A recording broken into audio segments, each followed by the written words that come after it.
Davita wakatambao kusvika maila popota Miriam ndokuimbao nenindoi titse social media mandinoswera vazukuru kama makanditi tichiswera isekuru muchiona kuti nyaya dziri kufamba sei ndirini futi refri handiti ndinayo nyaya yandauya nayo nyaya yahopo ching'ono uyo ari kunzi kutaura kuno aritori mumaoko emapurisa asungwa zvakare handiti so ichiteerera kana unga usati wasubscribe pathis channel kukurudzirana kwakanaka toramba tichikurudzirana kuitira vanyowani kuti chisubscribe turn on your notification bell kuti pega pega patinoupload a video you will be notified handiti ndichida kutendai nesupport yese aiwa panapa pachannel pekufara handiti nyuya uchitaura nyaya dzekusuwisa sometimes hatinongofara zvedu handiti hanzi farai muna She nguva dzose ndinopamidzazve kuti chifarai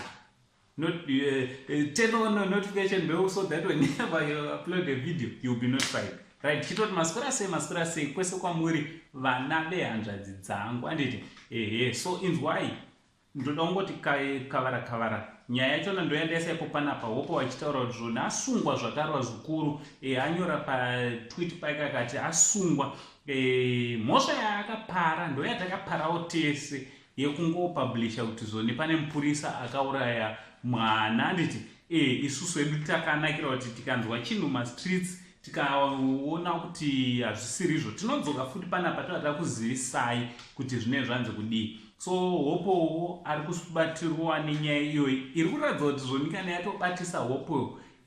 ichabatisawo nesu tese takawana togona kungozorarako nhasi kana mangwana zvikuru nekuti takatoitaurawo nyaya yachona aiwa inyaya dzinochitika mastreets esocial media zvinonetsa handiti ndosaka pachida kuti titange tainvestigata zvakakwana kuti zvine zvatora nzvimbo so hopewo aenda nenyaya iyoyi yekuti pane mupurisa akarova mwana akafa akanga akaberekwa namai vake ari kumusana handiti hofu chinyaya yachona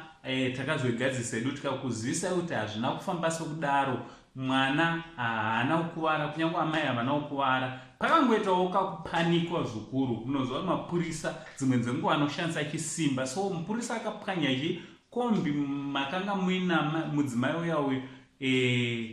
mudzimai akapanika vanhu vakapanika hopo neni nevamwe takawanda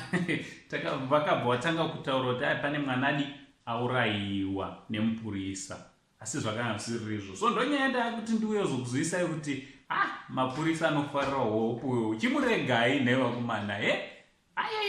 chimuregai everyday ongogara akangorengenzira kuti anytime munogona kungomusvikira aiwa musadaro vakomana tambai mese zvakanaka ini sekuru vevanhu ndatodara dede naako send only Zimbabwean uncle ngatauro nemumacomments kuti what do you think nemukomana anogara ari in and out akuratidza kuti anenge akutozivikanwa nezvitokisi ihopo ching'ono from uncle send only Zimbabwean uncle tibva tatichi much love